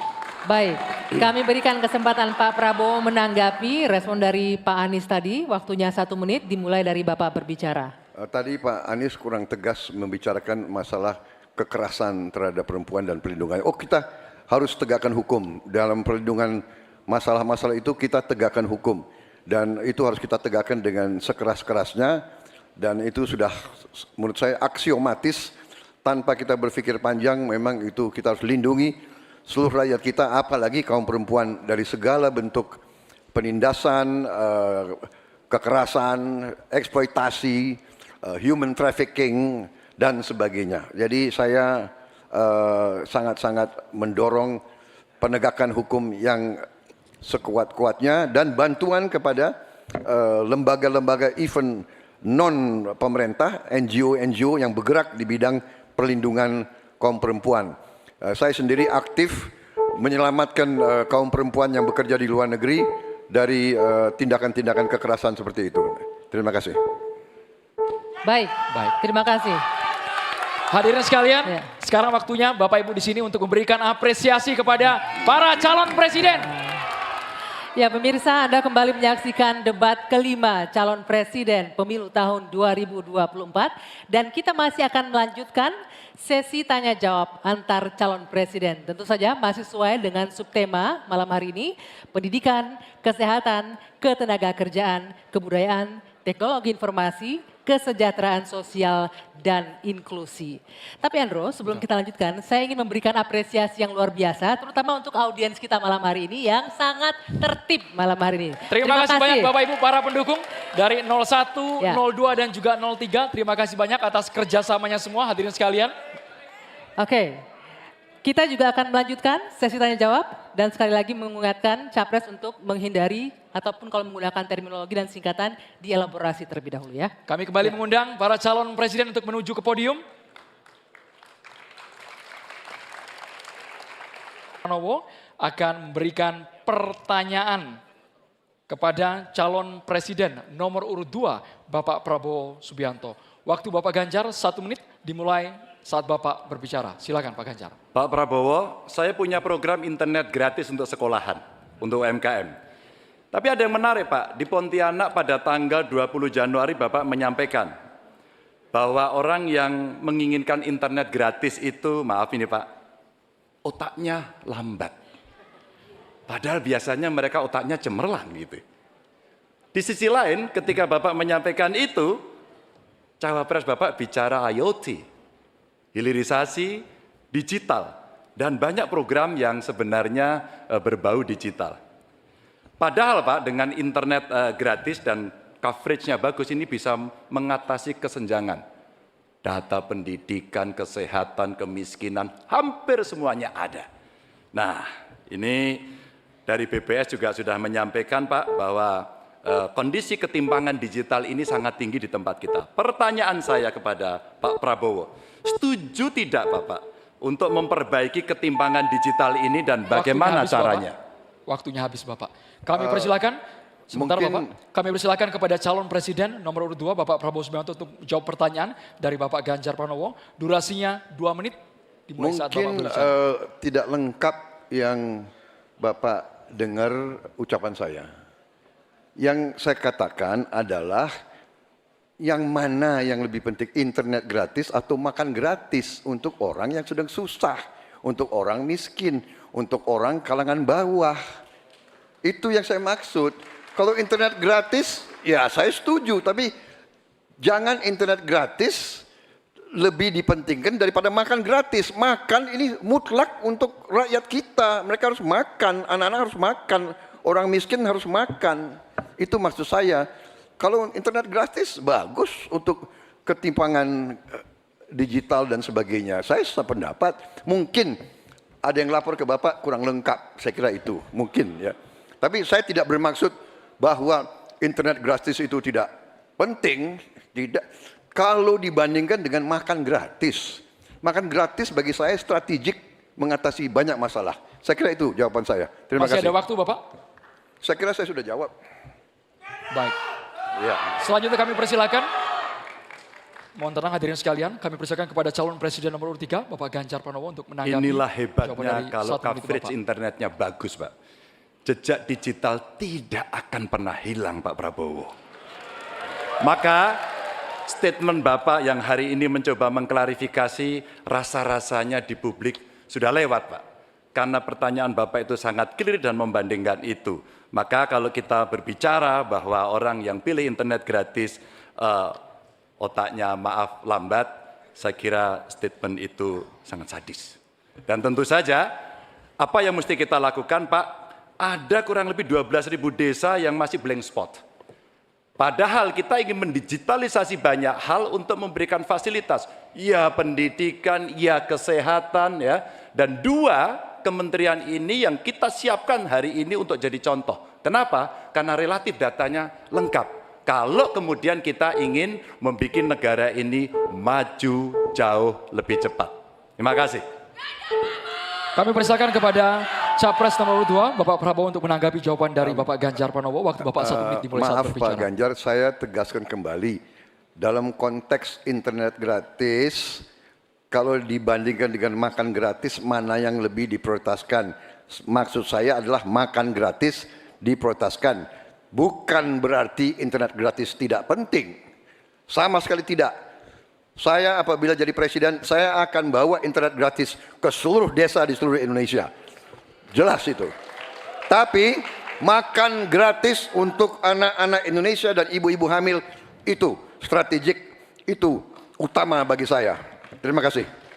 Masih ada waktu Bapak, ingin dimanfaatkan? Cukup? Cukup. Ya, selanjutnya kita akan beralih ke Capres nomor urut 1, Pak Anies Baswedan yang akan bertanya ke Capres nomor urut 3, Pak Ganjar Pranowo.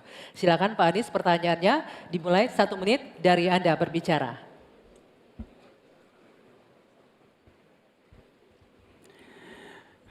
Pak Ganjar, ini pertanyaan saya terkait UKT yang mahal itu. Kampus memang seharusnya merdeka dan memerdekakan. Dan kampus merdeka itu baik, tapi bukan berarti merdeka untuk menaikkan ongkos. Bukan berarti menggunakan segala cara untuk bisa mendapatkan dana dari mahasiswanya. Nah, belakangan kita mendengar fenomena ini. Bahkan ada yang kesulitan membayar UKT sampai harus malah dianjurkan untuk menyelesaikan lewat pinjol. Nah, bagaimana pendapat dan pandangan Pak Ganjar melihat problem pendidikan tinggi di Indonesia ini? Silakan Pak Ganjar. Ya, silakan waktunya 2 menit Pak Ganjar untuk menjawab. Terima kasih Pak Anies. Yang pertama, hentikan liberalisasi pendidikan. Hentikan hari ini. Berikanlah kepada para mahasiswa kita proporsi yang benar.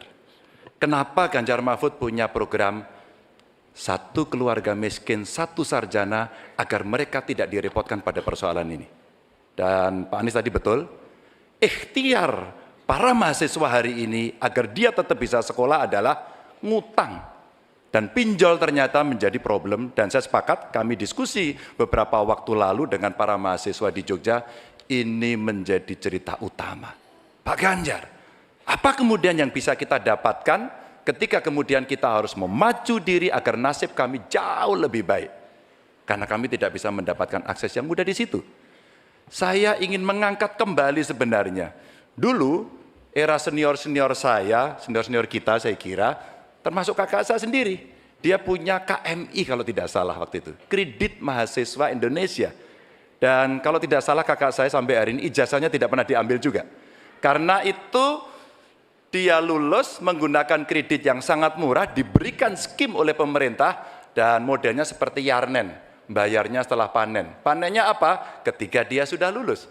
Maka liberalisasi yang mesti dihentikan ini menurut saya mesti juga diimbangi dengan proporsionalitas kepada mana yang mampu dan mana yang kurang mampu. Yang kurang mampu mesti mendapatkan intervensi dari pemerintah dan tentu saja apa yang mesti dikerjakan oleh perguruan tinggi pun dia harus bisa menunjukkan bahwa UKT ini dengan klaster-klaster pembiayaan seperti ini diperuntukkan untuk kalangan yang memang sesuai dengan strata mereka. Begitu. Cukup? Baik. Saya berikan kesempatan berikutnya untuk Pak Anies menanggapi jawaban dari Capres nomor urut 3. 1 menit, silakan dimulai dari Anda bicara. Ya, terima kasih. Bagus Pak Ganjar. Kami teruskan. Jadi kami melihat pendidikan tinggi sebagai supplier pembentukan kelas menengah Indonesia. Negara harus menempatkan pendidikan tinggi itu sebagai eskalator sosial ekonomi. Jadi kalau cara pandangnya begitu, maka biaya pendidikan tinggi ada 2 penyedianya. 1 orang tua, 1 negara. Nah, unsur negara harus lebih besar. Negara ambil alih biaya itu. Bukan justru malah dibebankan ke universitas. Supaya apa? Dosen, pimpinan universitas bekerja pada pendidikannya, pengajarannya, penelitiannya, pengabdian masyarakat. Biayanya negara yang masuk. Ini sebagai investasi. Nanti negara itu dapatnya pendapatan dari mana? Ketika mereka menjadi kelas menengah, mereka bekerja, mereka memberikan pajak bagi negara. Tapi bukan pendapatan ketika mereka sedang sekolah. Jadi negara menciptakan universitas sebagai eskalator sosial ekonomi. Itu kira-kira juga dilakukan. Baik, kami berikan kesempatan terakhir untuk Capres nomor urut 3 memberikan tanggapan dari respon Pak Anies. Silakan Pak Ganjar 1 menit dari Anda berbicara. Kalau kita ingin membangun dan basisnya adalah sumber daya manusia, saya kira tidak boleh diingkari bahwa betul pendidikan adalah investasi. Jangan dihitung-hitung sebagai sebuah kos. Maka kalau kemudian saya mau berbagi pengalaman di Jawa Tengah, kenapa saya cari keluarga miskin agar anaknya bisa sekolah langsung kerja. Kami mulai dari SMK karena alhamdulillah kami mampu untuk mengcover itu. Ada SMK Jateng, mereka sekolah 3 tahun dan lulus. Kami ingin tingkatkan ini. Kemana? Ke perguruan tinggi. Agar mereka kemudian bisa jauh lebih baik lagi. Dengan cara itu, ruang-ruang publik kehadiran negara khususnya dalam bidang pendidikan inilah yang bisa kita berikan kepada mereka. Hari ini yang kita tuju adalah bagaimana kebijakan ini berpihak kepada yang lemah. Apakah itu si miskin, apakah itu kelompok perempuan, apakah itu penyandang disabilitas. Sehingga mereka bisa mendapatkan akses pendidikan tinggi dengan murah. Baik, silakan selanjutnya. Selanjutnya hadirin sekalian, calon presiden nomor urut 2 Bapak Prabowo Subianto kami persilakan untuk bertanya kepada calon presiden nomor urut 1 Bapak Anies Baswedan. Waktu Bapak 1 menit dimulai saat Bapak berbicara. Pak Anies, kita mengerti tadi bahwa angka kematian atau usia hidup Indonesia termasuk cukup memprihatinkan dan ini masalahnya adalah karena kekurangan dokter. Apakah Bapak setuju dengan gagasan saya untuk secara besar-besaran mengirim 10.000 anak-anak kita ke luar negeri dengan beasiswa penuh untuk belajar kedokteran dan sains, teknologi dan engineering mathematics sebagai langkah darurat untuk mengatasi kesulitan ini dalam waktu yang sesingkat-singkatnya. Terima kasih. Masih ada waktu Bapak? Cukup? Silakan Bapak Anies Baswedan untuk langsung menjawab pertanyaan dari Bapak Prabowo Subianto. Waktu Bapak 2 menit untuk menjawab, silakan. Iya. prinsip untuk meningkatkan kompetensi kami setuju Pak. Karena kompetensi yang meningkat bagaimanapun juga akan bermanfaat. Nah, isunya adalah kita harus melihat apa yang menjadi urgen hari ini. Dan di situ harus berbicara dengan siapa? Berbicara dengan stakeholder. Negara punya kewenangan, tapi sekali lagi pengetahuan dan situasi di lapangan kita harus berbicara dengan stakeholder. Siapa itu? Asosiasi profesi, kemudian Kementerian Kesehatan, dinas di daerah, kemudian para aktivis, para pengamat, para pakar. Kumpulkan datanya, lihat apa yang menjadi kebutuhan. Sehingga kita bukan meloncat langsung ini adalah yang dibutuhkan. Kenapa? Karena seringkali yang kita anggap sebagai kebutuhan belum tentu di lapangan itu menjadi kebutuhan. Tapi prinsip pengembangan kompetensinya setuju Pak. Dan bila memang diharuskan untuk belajar ke luar negeri, maka go ahead. Tapi bila dibalik, profesor yang dibawa ke sini, institusinya dibawa ke sini juga tidak masalah. Karena dengan begitu proses belajar itu akan terjadi. Jadi kami melihat pengembangan kompetensi itu baik, tapinya memastikan sesuai dengan data yang ada supaya apa yang kita investasikan bisa menjawab kebutuhan. Jadi ada unsur pentingnya, ada unsur urgensinya. Kita kerjakan mana? Yang dapat dua-duanya, yang urgen dan yang penting. Supaya hasilnya bisa langsung kita manfaatkan untuk Indonesia. Begitu jawabannya kira-kira Bapak. Terima kasih. Masih ada kasih. waktu Bapak? Cukup? Ingin dimanfaatkan? Kami persilakan kepada Bapak Prabowo untuk langsung menanggapi jawaban dari Bapak Anies Baswedan. Waktu Bapak 1 menit. Baik, saya kira Pak Anies, saya kira masalahnya adalah datanya sudah cukup jelas bahwa kita kekurangan 140.000 dokter. Sebagai contoh, di Atambua ada satu rumah sakit yang seharusnya ada 16 dokter, dokternya hanya 1 orang. Jadi dia kewalahan, dia harus melayani 3 kabupaten. Jadi bagaimanapun pemerintah saya kira harus ambil tindakan-tindakan yang cukup darurat. Dan untuk itu menurut kami ya, kita harus ambil langkah-langkah berani, mengirim sebanyak mungkin, tapi saya setuju juga mengundang profesor-profesor untuk mengajar di kita. Jadi saya usulkan bahwa dari 92 fakultas kedokteran kita tingkatkan menjadi 300 fakultas kedokteran. Jadi saya kira usul Pak Anies baik juga mengundang profesor Waktunya ke Indonesia. Bapak. Terima kasih. Terima kasih, waktunya habis. Kami persilakan Bapak Anies Baswedan untuk menanggapi jawaban dari Bapak Prabowo. Waktu Tentu. Bapak 1 menit. Baik, terima kasih. Jadi, tapi ini juga Pak Prabowo yang saya hormati, kita banyak memberikan perhatian pada aspek kuratifnya. Itu memang betul, harus dikerjakan. Tapi jangan lupa aspek preventifnya. Dan ketika bicara aspek kuratif ada 2. Satu adalah soft infrastructure, tadi tenaga medisnya. Yang kedua hard infrastructure-nya. Apa itu? Misalnya nih, 15 dari 38 provinsi belum memiliki rumah sakit kelas A. Ini harus dibangun. Kemudian 171 kecamatan di 8 provinsi ini belum memiliki puskesmas. Jadi kita harus memikirkan dua-duanya Pak. Soft infrastructure, manusianya, hard infrastructure, dan jangan lupa itu semua adalah efek dari pola hidup yang tidak, salah satunya efek pola hidup yang tidak sehat. Tidak sehat, karena itulah promotif preventif itu penting. Sehingga kita tidak hanya mengobati tapi juga mencegah. Demikian. Baik, Ya. terima kasih Bapak. Baik, berakhir sudah sesi tanya jawab antar calon presiden. Kita masih akan lanjutkan lagi, tapi silakan beri tepuk tangan yang meriah dulu untuk sesi tanya jawab 3 calon presiden ini. Pemirsa, Anda kembali bersama kami di debat kelima calon presiden pemilu tahun 2024.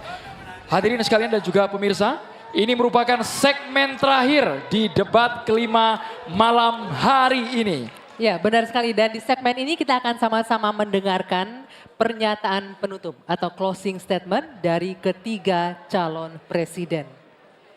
Untuk itu kami mengundang bukan hanya pasangan calon presiden tetapi juga calon wakil presiden untuk sama-sama menuju ke podium. Kami mohon kepada calon presiden dan juga calon wakil presiden untuk sama-sama menuju ke atas panggung. Kita akan dengarkan bersama pernyataan penutup yang akan disampaikan hanya calon presiden yang akan menyampaikan pernyataan penutup. Ya, baik. Mohon tenang sebentar ya. Sebentar lagi. Oke, kesempatan pertama kami akan berikan pernyataan penutup yang akan disampaikan oleh Capres nomor urut 1, Bapak Anies Rashid Baswedan. Waktunya 4 menit, dimulai dari Anda berbicara. Silakan.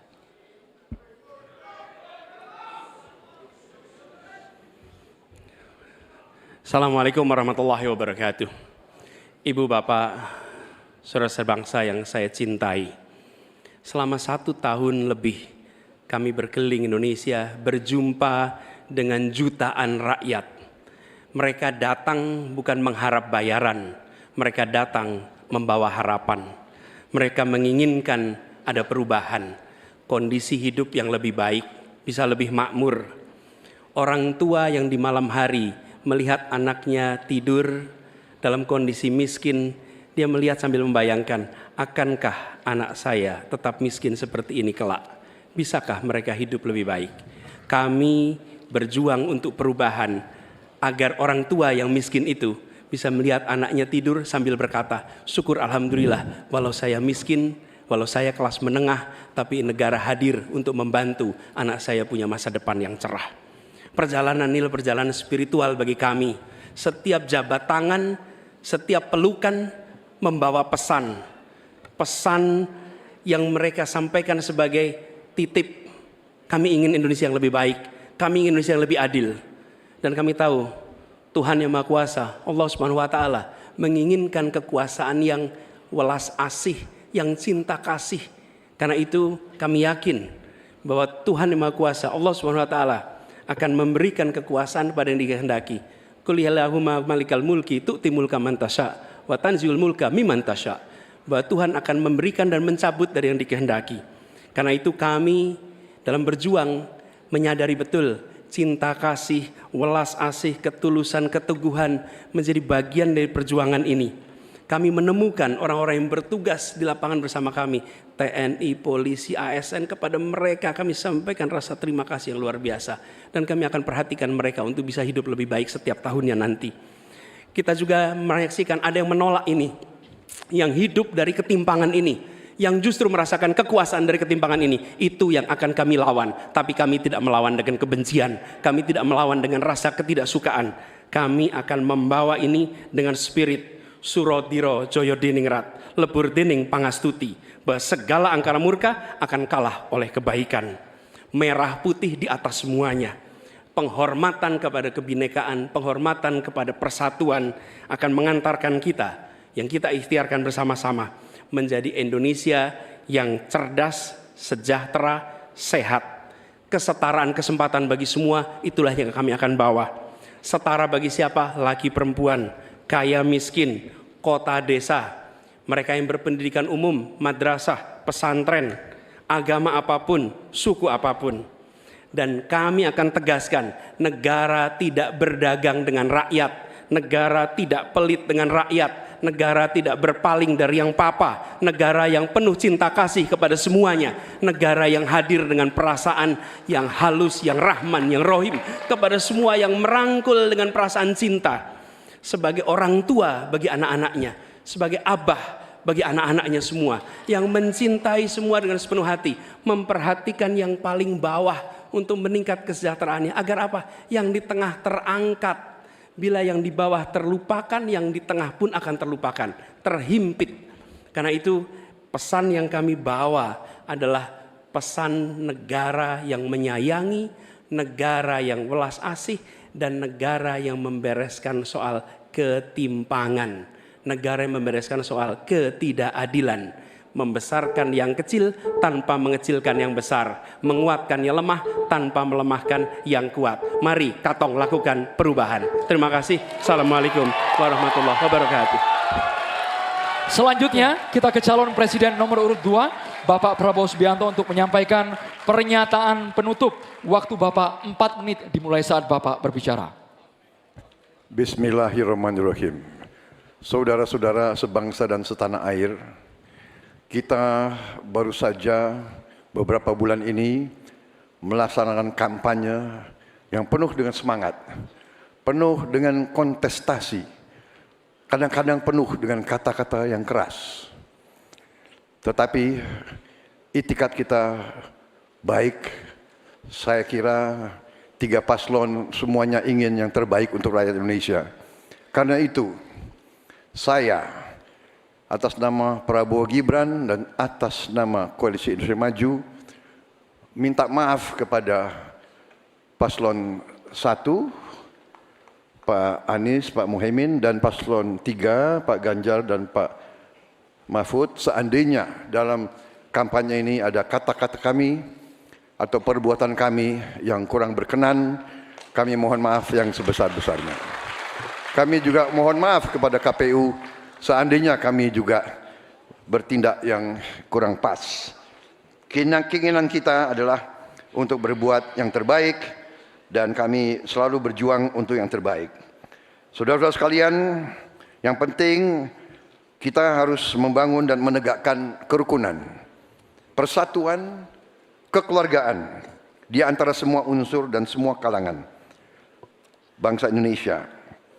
Terutama adalah kerukunan di antara pemimpin-pemimpin Indonesia. Saya tetap menganggap Mas Anies, Mas Muhaimin, Pak Ganjar, Profesor Mahfud adalah saudara-saudara saya sendiri. Kita berjuang untuk bangsa Indonesia, kita berjuang karena cinta kita kepada rakyat Indonesia. Saudara-saudara sekalian, manakala Prabowo Gibran dan Koalisi Indonesia Maju atas izin Tuhan Yang Maha Besar, Tuhan Yang Maha Esa, menerima mandat dari rakyat, kita akan jadi pemimpin nasional untuk seluruh rakyat Indonesia. Saya akan jadi presiden untuk seluruh rakyat Indonesia, termasuk yang tidak memilih saya dan termasuk yang tidak percaya sama saya akan berjuang untuk seluruh rakyat Indonesia. Kami berjuang, bertekad menghilangkan kemiskinan dari Indonesia.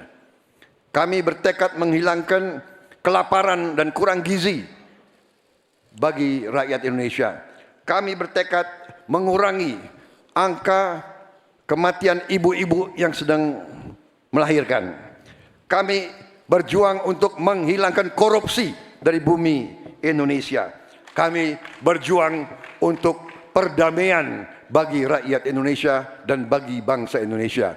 Kami berterima kasih kepada semua pemimpin-pemimpin Indonesia, semua presiden Indonesia, Bung Karno, Pak Harto, Pak Habibie, Gus Dur, Ibu Megawati, Pak SBY, dan Pak Joko Widodo. Mereka adalah putra-putri terbaik bangsa Indonesia. Kami terima kasih kepada mereka telah menjaga republik kita. Sekarang kita menikmati, tidak terlibat dalam pertikaian dengan bangsa-bangsa lain. Kita sekarang fokus, musuh kita adalah kemiskinan, musuh kita adalah kelaparan, musuh kita adalah kesulitan rakyat, harus kita atasi.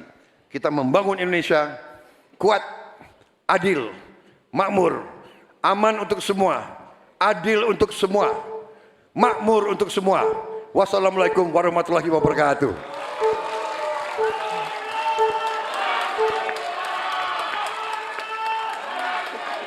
Ya, pernyataan penutup selanjutnya akan disampaikan oleh calon presiden nomor urut 3 kepada Bapak Ganjar Pranowo. Kami persilakan 4 menit waktunya dimulai dari Anda berbicara. Bapak Ibu yang sangat saya hormati, saya dan Pak Mahfud punya 3 janji. Taat kepada Tuhan, patuh kepada hukum dan keadilan, dan setia kepada rakyat. Kenapa ini harus saya sampaikan? Selama kita berkeliling, kita mendengarkan baik-baik apa yang rakyat sampaikan. Mereka sampaikan, saya catat dalam 3 hal. Yang pertama, bangsa ini sering sekali dikecewakan oleh para pemimpinnya. Kita tidak mau lagi itu terjadi.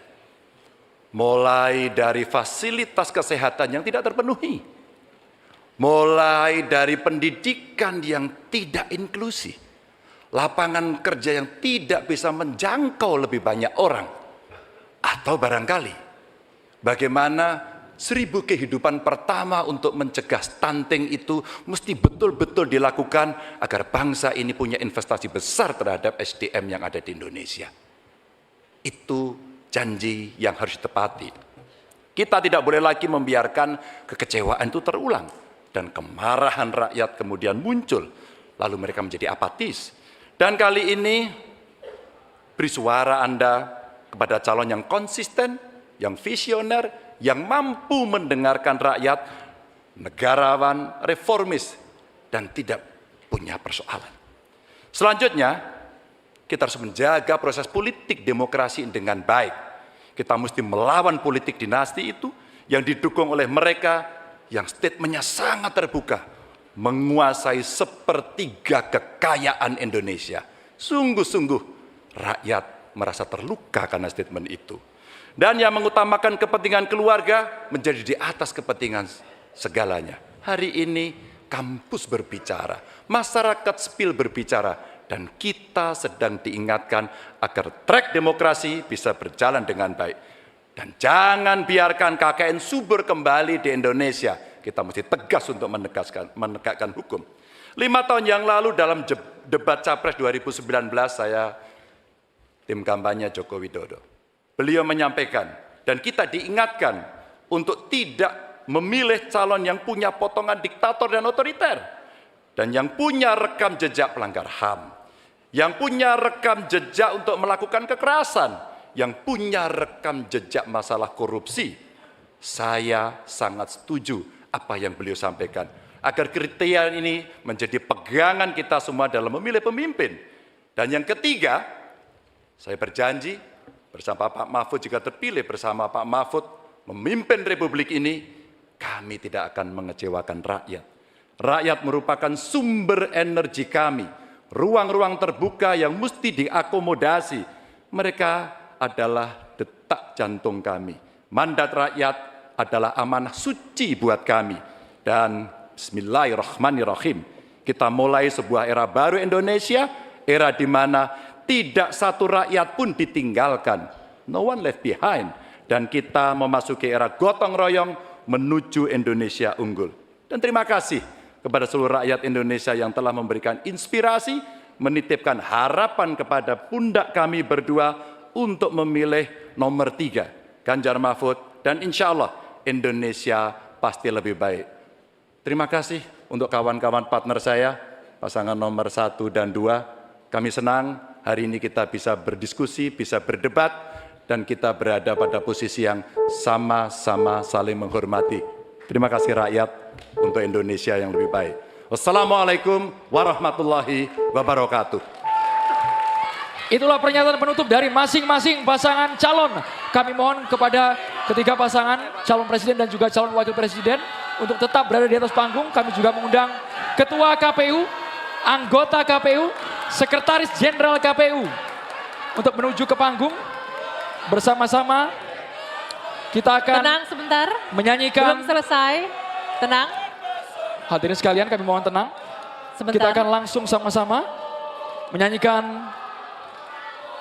Mohon sebentar, kita akan menyanyikan lagu Padamu Negeri sejenak. Oke? Hadirin sekalian kita akan sama-sama menyanyikan lagu Bagimu Negeri yang dilanjutkan dengan foto bersama. Ini luar biasa ya Andro ya. Debat berlangsung dengan sangat tertib. Seluruh visi, misi dan program kerja harapannya terelaborasi dengan baik malam hari ini. Baik. Berakhir sudah seluruh rangkaian debat kelima calon presiden pemilu tahun 2024.